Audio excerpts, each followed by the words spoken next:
এই সময় কিন্তু চাষের জমিতে এরকম ছোট ছোট মাছগুলো প্রচুর পরিমাণেই পাওয়া যায়। তো আজকে আমি এই মাছেরই একটা দারুণ রেসিপি বানিয়ে তোমাদের সাথে শেয়ার করছি। হ্যালো বন্ধুরা, আমি অর্পিতা, আমার চ্যানেল ড্রিম কিচেনে সবাইকে স্বাগত জানাই।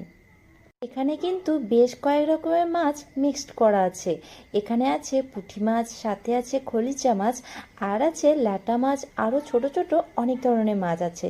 সবগুলো মাছকে কিন্তু একসাথে আমি নুন হলুদটা মাখিয়ে নিচ্ছি। হাত দিয়েই কিন্তু নুন হলুদটা প্রত্যেকটা মাছের সাথে ভালো করে মাখিয়ে নিতে লাগবে। যেহেতু মাছগুলো খুব ছোট, তাই সবগুলো মাছের মধ্যে খুব ভালো করে কিন্তু এভাবে মাখাতে হবে। মাছের মধ্যে নুন হলুদটা খুব ভালো করে মাখানো হয়ে গেছে। এবার ঝটপট করে ভেজে নিতে হবে। তো এখানে আমি কড়াইয়ের মধ্যে তেলটা দিয়ে দিলাম। তেলটা খুব ভালোভাবে গরম হয়ে আসলে তবেই কিন্তু মাছগুলো আমি কড়াইয়ের মধ্যে দেব।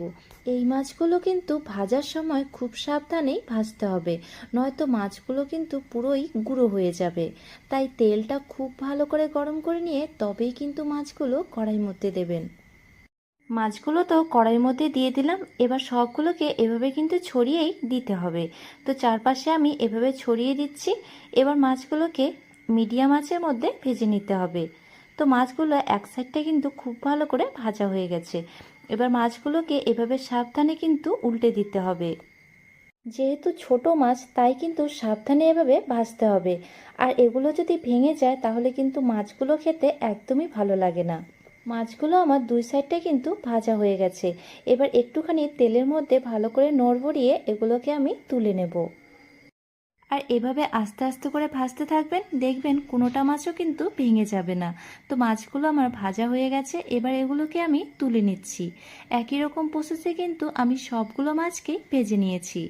আর দেখুন, সবগুলো মাছ কিন্তু খুব সুন্দর করে ভাজা হয়ে গেছে। আর মাছগুলো কিন্তু কোনোটাও ভেঙে যায়নি, আর একটার সাথে একটা একদমই লেগেও যায়নি। তো এবার চলুন ঝটপট করে এগুলোকে মাখা মাখা করা যাক। মাছগুলো একটুখানি রসা রসা করতে হবে। তো সেজন্যই আমি এখানে বেশি করে পেঁয়াজ লঙ্কা দিয়ে দিলাম। এগুলোকে এবার ভেজে নেব। এই ছোট মাছগুলোর ক্ষেত্রে কিন্তু একটুখানি পেঁয়াজ লঙ্কাগুলো বেশি পরিমাণে লাগে। তো এখানে পেঁয়াজ লঙ্কাটা দিয়ে দিয়েছি। এবার সাথে রসুনটাকেও দিয়ে দিলাম। লবণের পরিমাণটা একটুখানি কম দেব, যেহেতু আমি মাছটা কিন্তু ঝোল করব না। আর মাছের মধ্যে আমি আগের থেকে কিন্তু লবণ দিয়েছি, তাই একটুখানি লবণ দিলাম আর সাথে হলুদটাকে দিয়ে দিলাম। এবার সবগুলোকে একসাথে খুব ভালো করে ভেজে নিতে হবে। আপনারা হয়তো দেখে বুঝতে পারছেন যে পেঁয়াজ লঙ্কাগুলো একদম কিন্তু ভাজা ভাজা করে নিয়েছি। এবার এর মধ্যে আমি মশলাটাকে দিয়ে দেব। মশলাটার মধ্যে দিয়েছি একটুখানি জিরে আর একটুখানি আদা। এবার এটাকে খুব ভালো করে কষিয়ে নেব। মশলার জলটা খুব ভালো করে ফুটতে শুরু করলে এর মধ্যে কিন্তু মাছগুলো আমি দিয়ে দেব। তারপর মাছগুলোর সাথে মশলাটাকে খুব ভালো করে কষিয়ে নেব। গ্যাসের ফ্লেমটা কিন্তু মিডিয়ামে করে মাছের সাথে মশলাটাকে খুব ভালো করে কষিয়ে নিতে হবে। আর এভাবে কষানো হয়ে গেলে তারপর কিন্তু এর মধ্যে আমি হালকা একটুখানি জল দিয়ে দেব।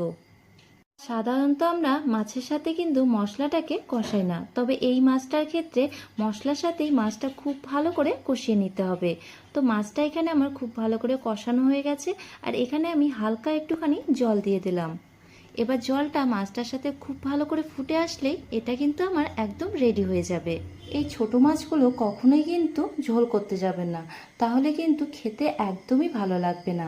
এভাবে রসা রসা করবেন, দেখবেন মাছটা কিন্তু খেতে ভীষণ ভালো লাগবে। মাছটা আমার একদম রেডি হয়ে গেছে। এবার এটাকে আমি তুলে নিচ্ছি। এই ছোট মাছের রেসিপিটি আমার বাবা কিন্তু চিড়ের সাথে খেতে বেশ ভালোবাসে, তবে ভাতের সাথেও বেশ ভালো লাগে। আজকের এই রেসিপিটি আপনাদের যদি ভালো লেগে থাকে তাহলে ভিডিওটি লাইক করে দেবেন। আর আমার পেজটিতে নতুন হয়ে থাকলে পেজটি ফলো করে পাশে থাকবেন। দেখা হচ্ছে নেক্সট একটি ভিডিওতে।